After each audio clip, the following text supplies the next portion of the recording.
हरे कृष्णा। जय प्रभु श्री राम। गंगा जन्म कथा। ऋषि विश्वामित्र ने कहा, वत्स राम, तुम्हारी ही अयोध्यापुरी में सगर नाम के एक राजा थे। वे पुत्रहीन थे। सगर की पटरानी का नाम कौशिनी था, जो कि विदर्भ प्रांत के राजा की पुत्री थी। कौशिनी रूपवती, धर्मात्मा और सत्यपरायण थी। सगर की दूसरी रानी का नाम था सुमति, जो राजा अरिष्टनेमि की कन्या था। महाराज सगर अपनी दोनों रानियों को लेकर हिमालय के भृगुप्रस्रवन नामक प्रांत में गए और पुत्र प्राप्ति के लिए तपस्या करने लगे। उनकी तपस्या से महर्षि भृगु प्रसन्न हुए और उन्हें वर दिया कि तुम्हें अनेक पुत्रों की प्राप्ति होगी। दोनों रानियों में से एक का केवल एक ही पुत्र होगा, जो कि वंश को आगे बढ़ाएगा, और दूसरी के 60,000 पुत्र होंगे।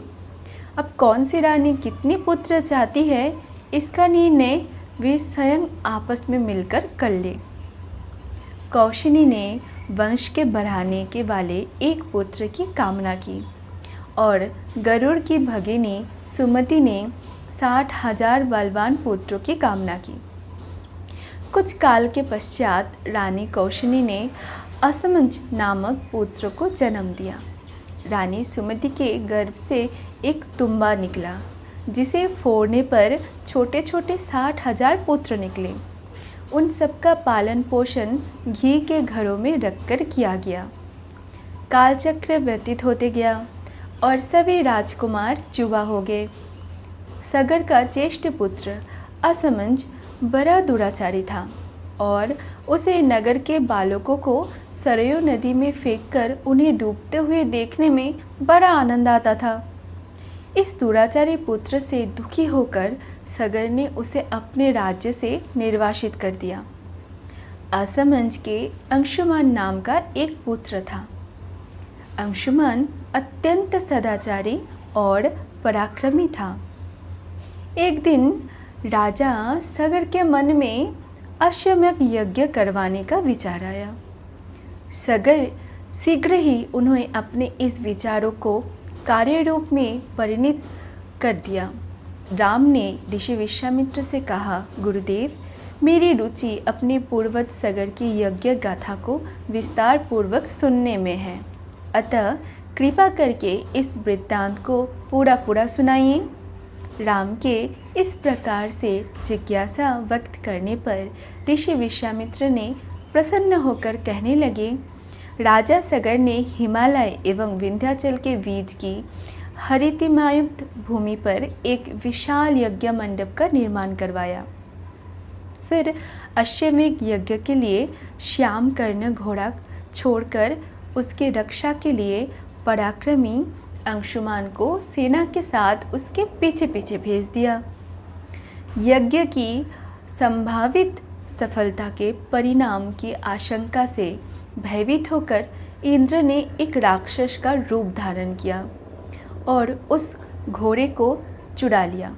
घोड़े की चोरी की सूचना पाकर सगर ने अपने 60,000 पुत्रों को आज्ञा दी कि घोड़ा चुराने वाले को पकड़कर या मारकर घोड़ा वापस लाओ।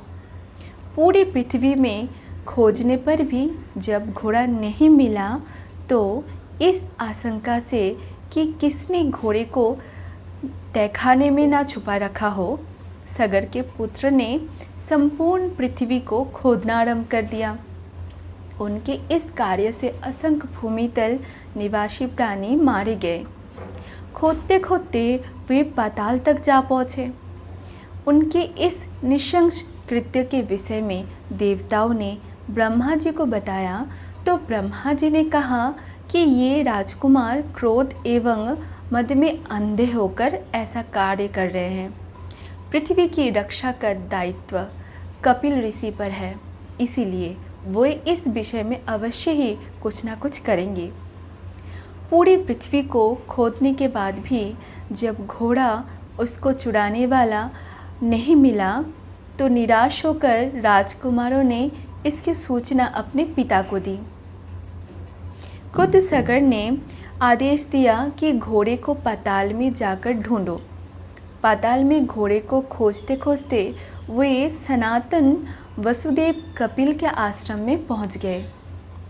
उन्होंने देखा कपिल देव तपस्या में लीन हैं और उन्हीं के पास यज्ञ का वो घोड़ा बंधा हुआ है।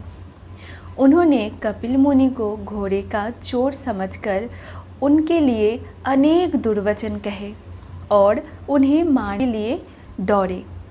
सगर के इन कुकृत्यों से कपिल मुनि की समाधि भंग हो गई। उन्होंने क्रुद्ध होकर सगर के उन सब पुत्रों को भस्म कर दिया।